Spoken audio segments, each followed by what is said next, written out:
গুরুত্বপূর্ণ আলোচনা চলছিল। আল্লাহ কবুল করলে আরো চলবে, শুনবো, আমরা করবো। তবে কথা হলো, আল্লাহ রাব্বুল আলামিন বলেছেন ইন্না দীনা ইনদাল্লাহিল ইসলাম। এই জন্য আমরা বলে থাকি সৃষ্টি যা, নিয়ম নীতি আইন আদর্শ চলবে তার। এখানে বাংলাদেশের ভিতরে যদি আমি বলবো যে অনেক রাজনৈতিক সংগঠন রয়েছে, তার ভিতরে একটা রাজনৈতিক সংগঠন ইসলামী আন্দোলন বাংলাদেশ। আমরা চাই যে যেহেতু আমাদেরকে সৃষ্টিকর্তা সৃষ্টি করেছেন, আমার আব্বাজান রহমাতুল্লাহি আলাইহি চরমনের জমিনে ঘুমিয়ে আছেন। আমার আব্বাজান বলতেন যে ইঞ্জিনিয়ার ইঞ্জিন তৈরি করে ওই ইঞ্জিন সম্পর্কে ওই ইঞ্জিনিয়ার ভালো জানে কোন পাইপের ভিতরে মোবিল ঢুকাতে হবে, কোন পাইপের ভিতরে তৈরি ঢুকাতে হবে। কেউ যদি ইঞ্জিনিয়ারের থিওরি বাদ দিয়ে যদি মোবিলের পাইপে তৈরি ঢুকে দেয়, সেখানে ইঞ্জিন ভালো চলবে তো নাই, বরঞ্চ ইঞ্জিন ধ্বংস হবে। আমাদেরকে সৃষ্টি করেছেন আল্লাহ। কোন নীতি আদর্শ ফলো করলে, কোন নীতি আদর্শ অনুযায়ী আমরা দুনিয়াতে চললে আমরা দুনিয়াতে শান্তি পাবো, আখিরাতে মুক্তি পাবো, এই থিওরিও দিয়ে রাখছেন আল্লাহ। সেই থিওরি নীতি আদর্শের নাম হলো ইসলাম। এখন কথা হলো, বর্তমানে বাংলাদেশের শতকরা প্রায় 92% মতো মুসলমান বসবাস করে। এই দেশের ভিতরে অনেক রাজনৈতিক দল রয়েছে, সকলের কিন্তু মূল একটা লক্ষ্য উদ্দেশ্য হলো দেশের কল্যাণ, মানুষের কল্যাণ। কিন্তু আমরা যদি বাস্তবতা পিছনের দিকে তাকাই, 53 বছর এই দেশটা স্বাধীন হওয়ার পরে যারা দেশ পরিচালনা করেছে, যারা যে নীতি আদর্শের মাধ্যমে দেশ পরিচালিত তারা করেছিল, এর মাধ্যমে আমরা কি পেলাম? এদের মাধ্যমে সংক্ষেপে বারবার বলছি, আগেও বলেছি, এখন বলছি, এদের পরিচালনা আমরা পেয়েছি এই সুন্দর দেশ বাংলাদেশটা একবার দুইবার নয় 5 বার দুর্নীতির দিক থেকে, চোরের দিক থেকে তাম দুনিয়া বিদায় ঘাস হয়েছে। এদের পরিচালনা আমরা পেয়েছি। আমাদের দেশে টাকা বিদেশে পাচার করে কানাডা সহ বিভিন্ন জায়গায় বেগম পাড়া তৈরি করেছে। শব্দ ভূমিমন্ত্র ফ্যাসিস্টের আওয়ামী লীগ সরকারের সময় তার একার বাড়ির সন্ধান পাওয়া গেছে 3টা দেশের মধ্যে 620টার মতো বাড়ি। সেখানে দামের কথা উল্লেখ করা হয়েছে 5,700 এত কোটি টাকা।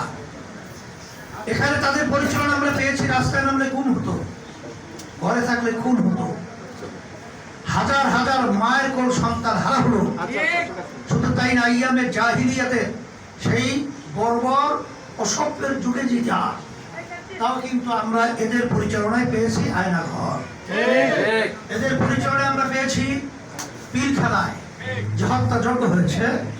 আপনারা জানেন যে আমাদের বাংলাদেশের উদীয়মান মেধাবী মেধাবী চৌকস অফিসারগুলোকে বিভিন্ন কায়দায় কৌশলের মাধ্যমে মারা হলো। সেখানে আমরা তাদের পরিচালনায় পেয়েছি বিভিন্ন সময় বিদেশেদের দালালি হিসাবে আমাদের দেশকে পরিচালনা করে। কথা বেশি লম্বা না করে আমি সংক্ষেপে বলবো এতটুকুই, এই যে অবস্থানগুলো তৈরি হলো এর পিছনে কারণ হলো আল্লাহ রাব্বুল আলামিন আমাদেরকে সৃষ্টি করেছেন। সেই সৃষ্টি নীতি আদর্শ বাদ দিয়ে যখন মানব রচিত কুফরি তন্ত্রমন্ত্র আমাদেরকে চাপাইয়ে দেওয়া হলো, তখন এই ধরনের অশান্তি, এই ধরনের অরাজকতা, এই ধরনের অশ্লীলতা, এই ধরনের দেশকে ধ্বংসের বাস্তবতা আমরা লক্ষ্য করেছি। আপনারা দেখেছেন যে ওই নীতি আদর্শ যারা পালন করে, এরা দিনকে রাত্র বানায়, রাত্রকে দিন বানায়। এরা মিথ্যাকে অনেকাংশে সত্য বলে প্রচার করে।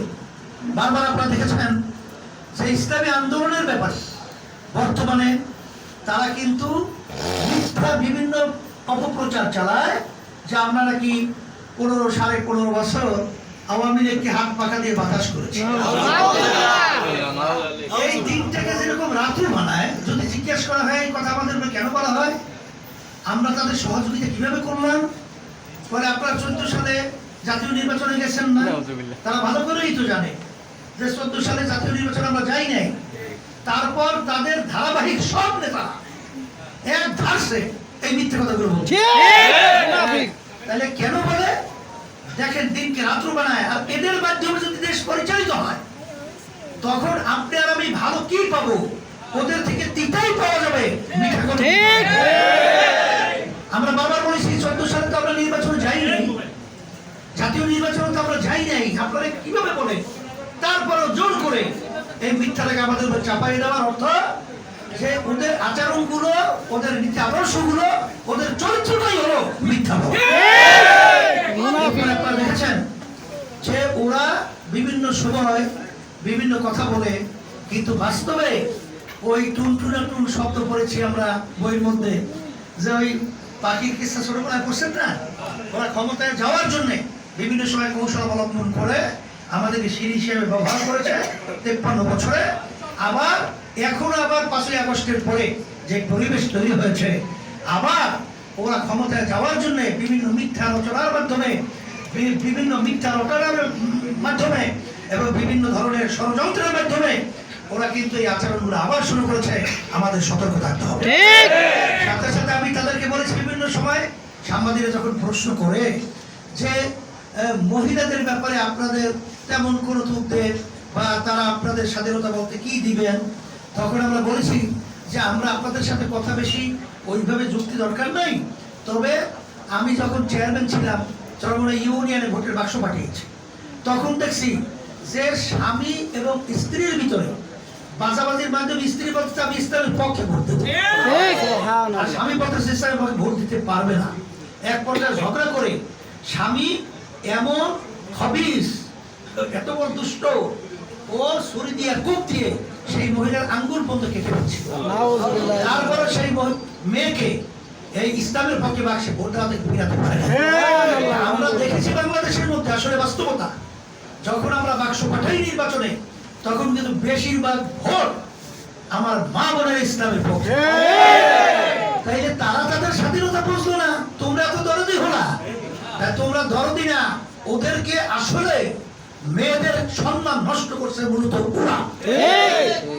ওদেরকে ওরা হলো মেয়েদেরকে আসলে ওই পণ্য হিসেবে ব্যবহার করে তাদেরকে সর্বক্ষেত্রে অপমানিত করেছে। যাই হোক, আমি কথা বেশি লম্বা না করে, যেহেতু নামাজের সময় হয়ে গেছে, আমার মা বোনদেরকে বলবো যে আমরা আল্লাহর নবীর উম্মত, আল্লাহর সৃষ্টি, সিরাজিম মাখলুকাত, আমরা মানুষ, আশরাফুল মাখলুকাত, আমরা থাকবো ইসলামী নীতি আদর্শের সাথে। এখন আপনাদের দায়িত্ব কর্তব্য হলো, মার যদি খালি থাকে সেখানে কিন্তু আগাছা জন্মায়। আপনারা আপনাদের আঙ্গিকে, আপনাদের পরামর্শ ভিত্তিক আমার মা বোনদেরকে আপনারা দাওয়াত পৌঁছাবেন ইসলামের পক্ষে। কেন 5ই আগস্টের পরে 2024 ইসলামের পক্ষে যে একটা ক্ষেত্র তৈরি হয়েছে, এই ক্ষেত্র কিন্তু আগে পরে কখনো ছিল না। এই ক্ষেত্রটা কিন্তু আপনি, আমি, আমরা সবাই একত্রিত হয়ে এটাকে কাজে লাগিয়ে ইসলামের গাছটাকে মজবুত করতে হবে। আর সাথে সাথে হ্যাঁ, এরপর তো আপনারা জানেন যে তামাম দুনিয়ার ভিতরে নীতি আদর্শের মাধ্যমে আজকে ফিলিস্তিনের ভিতরে দেখেছেন তামাম দুনিয়া সব এই অন্যায় প্রতিবাদ করার পরেও যারা নাকি মরণ দাবি করে আমেরিকা সহ, তারা কিন্তু মূলত ওই বদমাশ এবং খুনিদের পক্ষে অবলম্বন করেছে।